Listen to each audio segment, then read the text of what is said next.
Part we are going to study organometallic compound. So जल्दी से subscribe कर दो और अपने सारे फ्रेंड्स के साथ इस लेक्चर को शेयर कर। सो जो भी लोग नए जुड़े हैं उन सबको मैं अपना इंट्रोडक्शन दे देती हूँ। My name is Sandhya Kushwaha. I have qualified IIT JAM this year. We will see the topics that are going to be covered in this lecture.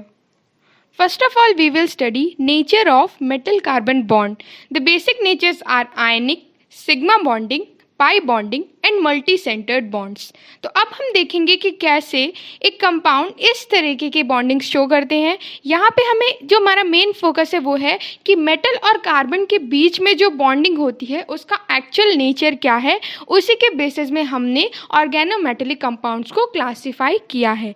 इससे प्रीवियस लेक्चर में मैंने जो क्लासिफिकेशन बताया था वो इस बेसिस में बताया था कि जो कंपाउंड हैं ऑर्गेनोमेटेलिक कंपाउंड्स हैं वो मेन ग्रुप के हैं, ट्रांजिशन मेटल्स के हैं और लेंथेनाइड एक्टिनॉइड ग्रुप्स के हैं। तो यदि वो वीडियो आपने नहीं देखा है तो उसको जाके भी देखो। वो इंट्रोडक्शन है हमारे क्लासिफिकेशन का, उसकी लिंक मैं डिस्क्रिप्शन में डाल दूंगी।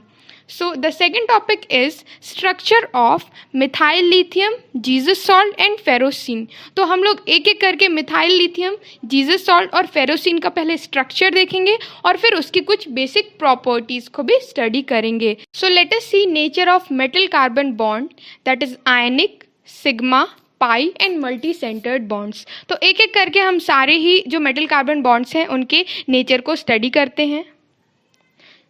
सबसे पहले देखते हैं ionic bonding. The organometallics that are formed by alkali metals are known as ionic organometallic compounds. तो ये सिंपल है कि जो alkali metals से बनते हैं organometallic compounds वो हमारे इस वाली कैटेगरी में आते हैं। इसके अलावा एक एक्सेप्शन है यहाँ पे, that is lithium here is the exception. Lithium do not form ionic bonding because of its exceptionally small size. Ionic bonding होने के लिए लिथियम को एक इलेक्ट्रॉन देना पड़ेगा और तभी वहाँ पे हमारी आयनिक बॉन्डिंग बन सकती है। बट लिथियम का छोटा साइज होने की वजह से वो ऐसी कोई प्रॉपर्टी शो नहीं कर पाता है। So this becomes an exception. इसके अलावा जितने भी एल्कली मेटल्स हैं वो सारे आयनिक बॉन्डिंग शो करते हैं। So then come sigma bond, organometallic compound formed by group 2, 13, 14, 15 as well as transition metals with completely filled d orbitals like zinc, cadmium and mercury comes under the category of sigma bonding. One more thing that is important here is the bond between the metal and the carbon is sigma bond for this category, this particular category. अब हम यहाँ देख लेते हैं कुछ इसके examples, जैसे HgR2 और फिर ये दूसरा एग्जाम्पल है ग्रिग्नार्ड रिएजेंट।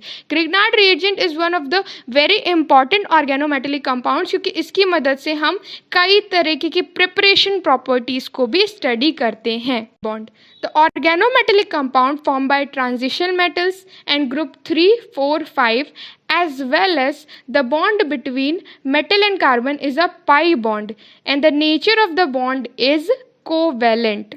अब यहाँ पे इस चीज़ जो समझने वाली ये है कि अगर कार्बन और मेटल के बीच में जो बॉन्ड है वो पाई हो और उसका जो नेचर हो वो कोवेलेंट हो तभी वो इस कैटेगरी में आएगा। For example ferrocene, ferrocene is a very good example because there is covalent bond involved in this particular case. अब हम देखते हैं multi centred bond. So basically multi centred bonds जो होते हैं वो हमारे इलेक्ट्रॉन डेफिशिएंट मेटल्स शो करते हैं, जिनमें इलेक्ट्रॉन की डेफिशिएंसी होती है वही एक से ज़्यादा बॉन्डिंग करते हैं, जिसका बहुत अच्छा हमारे पास एग्जांपल है BH3 एंड AlCl3।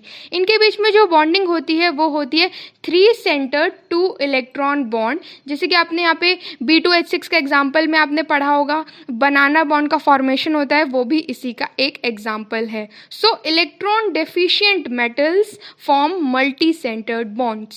सो ये हमारा बेसिक क्लासिफिकेशन हो गया on the basis of nature of metal carbon bond. They are classified into 4 parts. अब इसके बाद हम नेक्स्ट जो चीज़ स्टडी करने वाले हैं वो है स्ट्रक्चर ऑफ मिथाइल लिथियम। तो solid methyl lithium is a cubic structure. जैसे कि आप यहाँ देख सकते हो कि इसका जो स्ट्रक्चर है वो होता है cubic. The lithium ions are forming tetrahedron. जो यहाँ पे लिथियम है वो मिलके एक टेट्राहेड्रल स्ट्रक्चर क्रिएट करते हैं। इसके अलावा जो मिथाइल ग्रुप्स हैं वो ट्रायंगुलर स्ट्रक्चर बनाते हैं। जो मिथाइल की पोजीशन है अगर हम उनको ज्वाइन करें तो एक ट्रायंगल फॉर्म होता है। तो यहाँ से हमने इसका थोड़ा सा स्ट्रक्चर समझ लिया कि जो लिथियम है वो टेट्राहेड्रन क्रिएट करते हैं और जो मिथाइल ग्रुप्स लगे हुए हैं वो एक ट्रायंगुलर स्ट्रक्चर क्रिएट करते हैं। Lithium due two electron deficiency, जो लिथियम होता है वो इलेक्ट्रॉन डेफिशिएंट है, तो उसकी जो इलेक्ट्रॉन डेफिशिएंसी है वो कंपनसेट होती है बाय मल्टी सेंटर्ड बॉन्ड्स।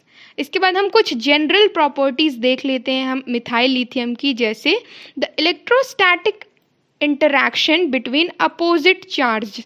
यहाँ पे लिथियम और CH3 के बीच में इलेक्ट्रोस्टैटिक इंटरैक्शन होगा because of their opposite charge. The coordination sphere of lithium and the steric hindrance of the hydrocarbon part.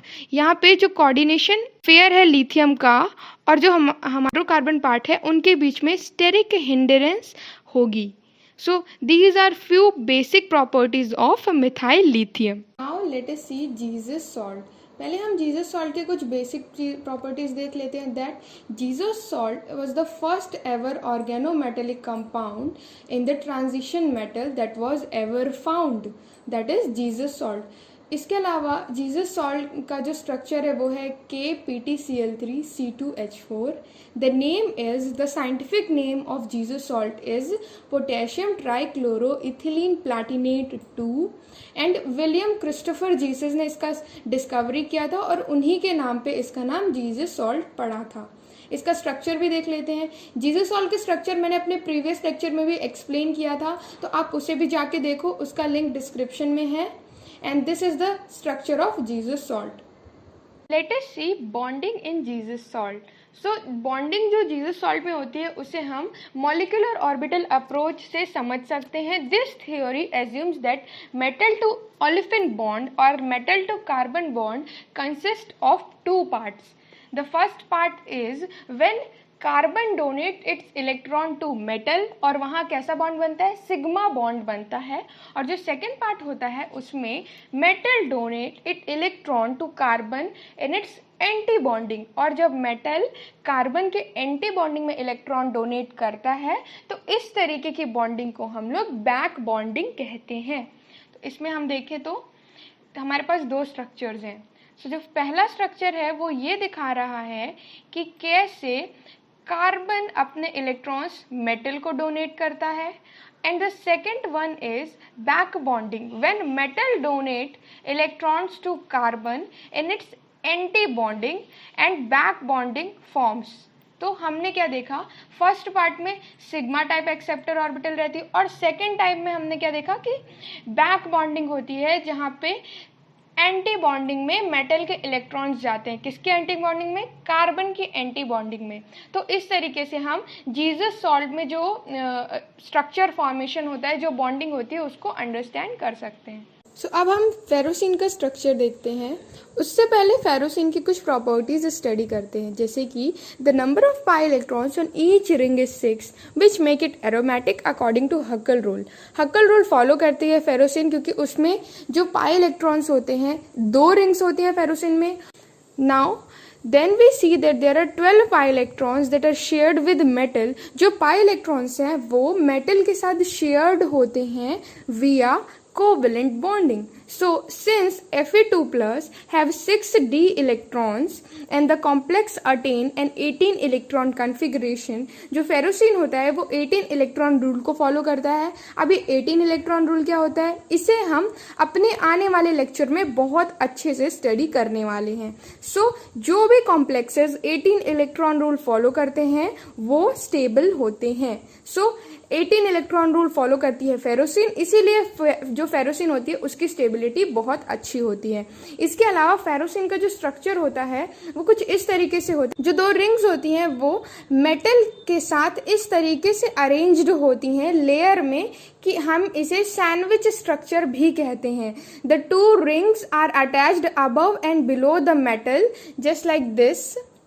यहाँ पे आप इस स्ट्रक्चर को देखो, जो हमारा फेरोसिन है वो सेंटर में है और जो हमारी दो रिंग्स हैं वो अबव और बिलो अटैच्ड हैं, इस तरीके से कि ये एक सैंडविच स्ट्रक्चर फॉर्म कर रहा है, इसलिए इसे हम सैंडविच स्ट्रक्चरल मॉडल भी कहते हैं। So that's about ferrocene.